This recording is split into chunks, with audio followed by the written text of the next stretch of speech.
So Toy Take Apart is an activity that we designed inspired in part by the work of Asia Ward, an artist out of Minneapolis, Minnesota, who takes toys apart and then remixes different parts and adds circuitry to make really sort of creepy but at the same time beautiful and endearing creatures come to life. And we like that aspect of combining an artistic sort of expression of your own aesthetic with the act of taking something apart.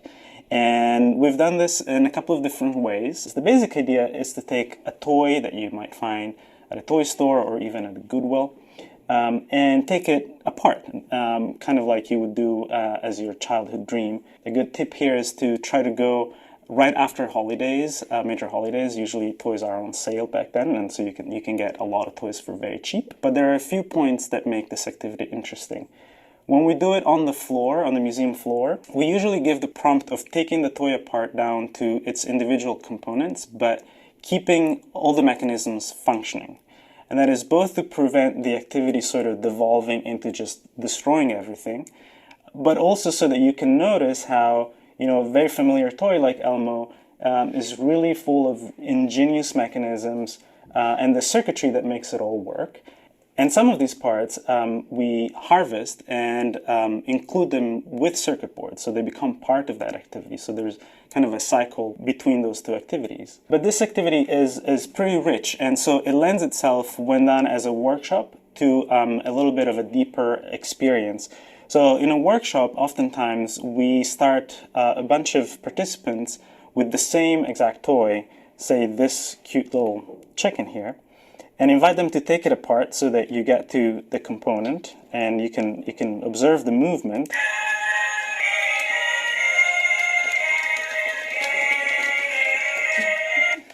And then invite each participant to rethink or reinvent that same mechanism into whatever their imagination inspires them to do.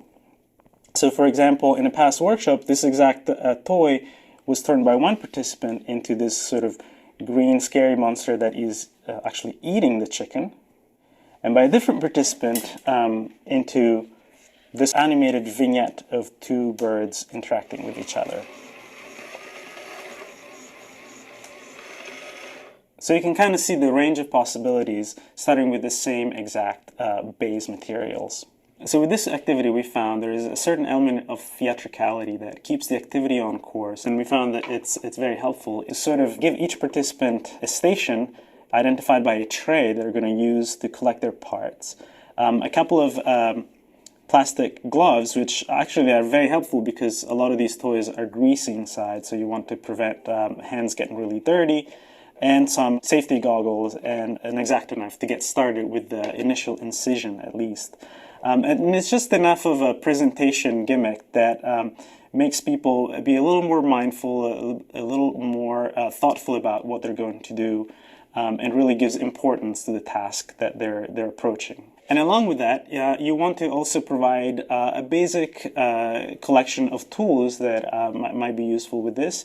Obviously, scissors and snips to sort of cut into the skin of the toy, and a good collection of screwdrivers is invaluable, especially small ones that are useful for getting battery compartments open and the smallest parts of the toy. And of course, wire strippers. One thing to keep in mind is that, especially if you get these toys from a Goodwill or a sale, sometimes they appear not to be working, but the first thing to try is to just change the batteries. Sometimes it's as simple as that. And sometimes, a lot of the times, the problem is a bad connection somewhere between the power and the motor inside. So you can get a battery and a couple of leads, alligator clip leads, and just sort of poke around and make connections and see if you can't make that motor turn on just by connecting different wires together. And you might discover that the toy you thought was completely broken and useless is actually perfectly fine. So as you do this activity, you're going to accumulate a large collection of toy skins, innards, and like stuffing and mechanisms. So you might want to keep those separated and then find uses for all these different parts. With the mechanisms, like I said, it's a good idea to add them to your circuit boards collection, perhaps. With the skins, one thing that is pretty fun to do is to just take a toy and turn it inside out and then re-sew it and restuff it. And it's a pretty interesting look for a toy. Or of course you could always take a couple of different toys and sew them back together into sort of a Frankenstein toy.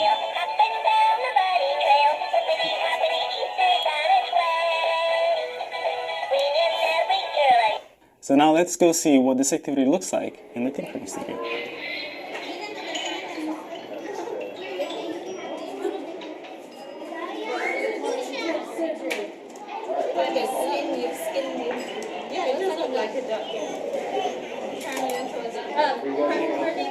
Your name here. Okay, video.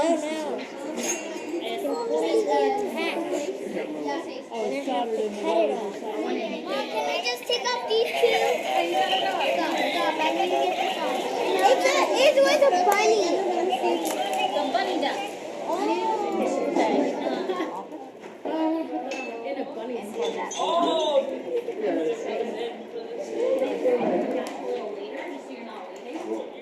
So this guy, how is his head? So the first step.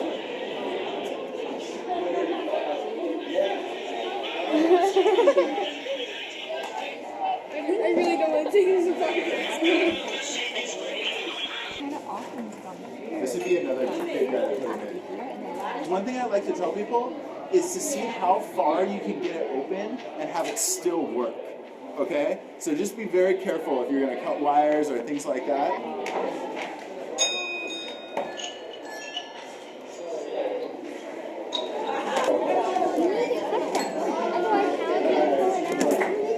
Try cutting them.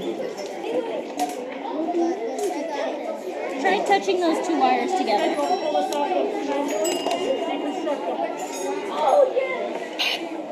Oh shoot, that's sticky. Check out, it's still working. Yes, we do this sometimes. We still have it today. Okay, that one's loose. Let's get the arm off. Let's get the other arm. Yes.